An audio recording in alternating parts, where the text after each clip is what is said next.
New Zealand എന്ന ദ്വീപ് രാഷ്ട്രത്തെ അവരുടെ പ്രതിസന്ധി ഘട്ടത്തിൽ ധീരമായി നയിച്ച ഒരു വനിതാ പ്രധാനമന്ത്രി ജസീന്ത ആർഡേനെ ഓർമ്മയില്ലേ? അതെ, കൈക്കുഞ്ഞുമായി പാർലമെന്റ് സമ്മേളനങ്ങളിൽ പങ്കെടുക്കുക, ക്രൈസ്റ്റ് ചർച്ച് ഭീകരാക്രമണത്തിലും കോവിഡ് പ്രതിസന്ധിയിലും ആ രാജ്യത്തെ ഉലഞ്ഞുപോകാതെ കാത്ത ജസീന്ത ആർഡേൻ.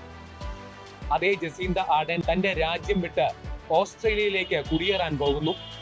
ഈ വാർത്ത വലിയ ചർച്ചകൾക്കാണ് വഴി തുറന്നിരിക്കുന്നത്. ആഭ്യന്തര നയതന്ത്ര രാഷ്ട്രീയ പ്രതിസന്ധിയോ യുദ്ധമോ മറ്റോ ഉണ്ടാകുമ്പോൾ രാജ്യത്ത് അനഭിമതരാകുന്ന രാഷ്ട്രീയ നേതാക്കൾ മറ്റ് രാഷ്ട്രങ്ങളിൽ അഭയം തേടാറുണ്ട്. എന്നാൽ ജസീന്തയുടെ കാര്യത്തിൽ ഇതൊന്നുമല്ല സംഗതി. അന്താരാഷ്ട്ര തലത്തിൽ കുടിയേറ്റത്തെയോ പ്രവാസത്തെയോ കുറിച്ച് പുതിയ ചർച്ചകൾക്കും ജസീന്തയുടെ കൂടുമാറ്റം തുടക്കമിടുകയാണ്. 2017 37 വയസ്സിലാണ് ന്യൂസിലാൻഡിലെ സെന്റർ ലെഫ്റ്റ് ലേബർ പാർട്ടിയുടെ നേതാവായ ജസീന്ത ആർഡേൻ പ്രധാനമന്ത്രി പദവിയിലെത്തുന്നത്. ടെലിവിഷൻ അവതാരകൻ മാർക്ക് ഗ്രഫോർഡിനെ വിവാഹം കഴിച്ച അവർ അധികാരത്തിൽ ഇരുന്ന കാലത്ത് ഒരു കുഞ്ഞിന് ജന്മം നൽകിയ ആദ്യ ഭരണാധികാരി കൂടിയായിരുന്നു. കൈക്കുഞ്ഞിനെ മാറോട് ചേർത്ത് പാർലമെന്റ് നടപടിക്രമങ്ങളിൽ പങ്കെടുക്കുന്ന ജസീന്ത മാതൃത്വത്തിന് പുതിയ മാനങ്ങൾ നൽകിയതിനോടൊപ്പം ഉത്തരവാദിത്തപ്പെട്ട ചുമതലകൾ നിറവേറ്റുന്ന സ്ത്രീകൾക്ക് ഔദ്യോഗിക കൃത്യനിർവഹണത്തിനൊപ്പം മാതൃത്വത്തിന്റെ ചുമതലകൾ എങ്ങനെ നിർവഹിക്കണമെന്ന ചർച്ചകൾക്കും വഴി തുറന്നു.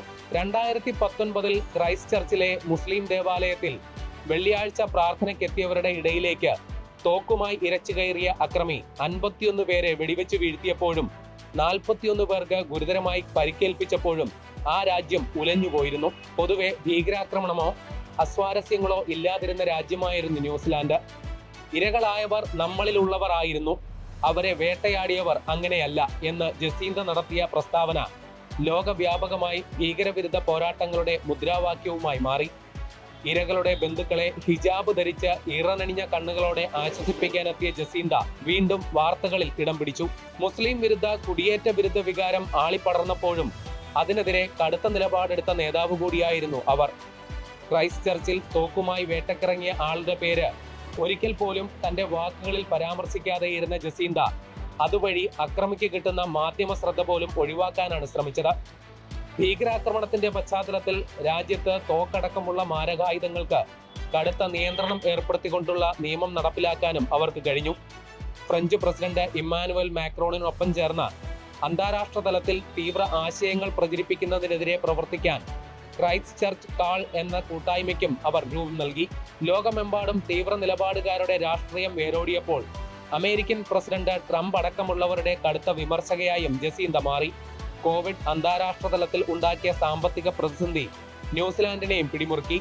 അങ്ങനെ 2023 ജസീന്ത ആർഡേൻ തന്റെ പ്രധാനമന്ത്രി പദവി രാജിവെച്ചു. വൈകാതെ രാഷ്ട്രീയ പ്രവർത്തനത്തിൽ നിന്ന് വിട്ടുനിൽക്കാനും അവർ തീരുമാനമെടുത്തു.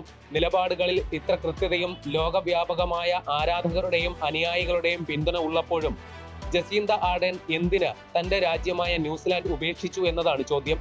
ജസീന്ത ആർഡേനും കുടുംബവും ഓസ്ട്രേലിയയിലേക്ക് കൂടുമാറുന്നു എന്നുള്ള വാർത്തകൾ നേരത്തെ വന്നിരുന്നു.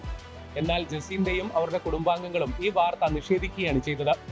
എന്നാൽ ജസീന്തയുടെ വക്താക്കളെ ഉദ്ധരിച്ച് ഇപ്പോൾ വരുന്ന വാർത്തകൾ പ്രകാരം ജസീന്തയും കുടുംബവും ഓസ്ട്രേലിയയിൽ താമസം ആരംഭിക്കുകയും അവിടെ ജോലികളിൽ ഏർപ്പെടുകയും ചെയ്യുകയാണ്. എന്നാൽ ജസീന്ത ഓസ്ട്രേലിയയിൽ എവിടെയാണുള്ളതെന്ന വിവരം പുറത്തുവിട്ടിട്ടില്ല. സിഡ്നിയിലെ തീരപ്രദേശത്തോട് ചേർന്ന് വിൽപ്പനയ്ക്കുള്ള സ്ഥലങ്ങളിൽ ജസീന്തയുടെ സാന്നിധ്യം നേരത്തെ തന്നെ വാർത്തകളായിരുന്നു. സിഡ്നിയിലെ തെക്കൻ തീരത്തുള്ള ജെറിംഗോങ് എന്ന സ്ഥലത്തെ പ്രാദേശിക പരിപാടിയിൽ ജസീന്തയുടെ സാന്നിധ്യം പ്രദേശവാസികൾക്ക് കൗതുകകരമായിട്ടുണ്ട്.